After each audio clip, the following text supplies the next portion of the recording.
This is the Peter Pan story, roughly speaking. Peter Pan is this magical boy. Pan is the god of everything, roughly speaking, right? And so it's not an accident that he has the name Pan. And he's the boy that won't grow up. And he's magical. Well, that's because children are magical. They can be anything. They're nothing but potential. And Peter Pan doesn't want to give that up. Why? Well, he's got some adults around him, but the main adult is Captain Hook. Well, who the hell wants to grow up to be Captain Hook? First of all, you've got a hook. Second, you're a tyrant. And third, you're chased by the dragon of chaos with a clock in its stomach, right? The crocodile. It's already got a piece of you. Well, that's what happens when you get older. Time has already got a piece of you. And eventually, it's got a taste for you. And eventually, it's going to eat you.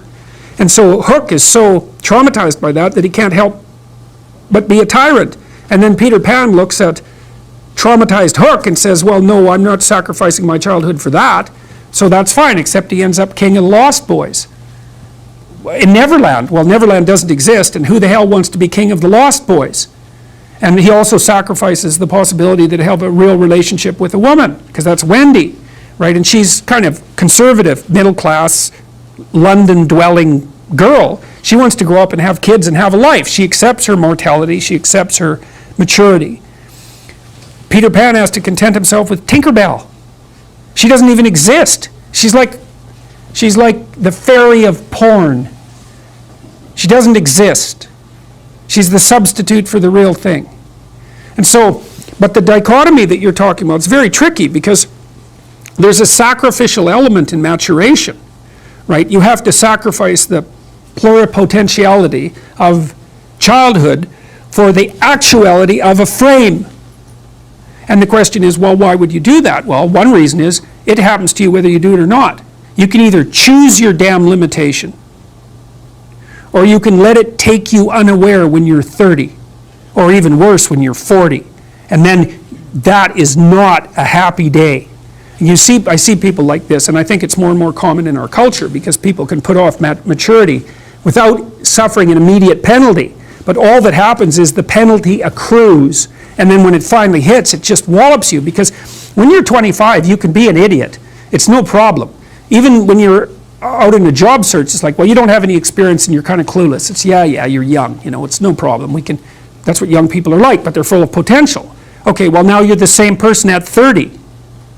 It's like people aren't so thrilled about you at that point. It's like, what the hell have you been doing for the last 10 years? Well, I'm just as clueless as I was when I was 22. It's, yeah, but you're not 22. You're an old infant, right? And that's an ugly thing, an old infant. So part of the reason you choose your damn sacrifice, because the sacrifice is inevitable, but at least you get to choose it. And then there's something that's even more complex than that in some sense, is that the problem with being a child is that all you are is potential, and it's really low resolution. You could be anything, but you're not anything. So then you go and you adopt an apprenticeship, roughly speaking, and then at least you become something. And when you're something, that makes the world open up to you again. Like if you're a really good plumber, then you end up being far more than a plumber, right? You end up being a good employer. Not that plumbers, I'm not putting plumbers down. It's like more power to plumbers. They've saved more lives than doctors. So, hygiene, right? So, if you're a really good plumber, well, then you have some employees, you run a business, you train some other people, you enlarge their lives, you're kind of a pillar of the community, you have your family. Once you pass through that narrow training period, which narrows you and constricts you and develops you at the same time, then you can come out the other end with a bunch of new possibility at hand.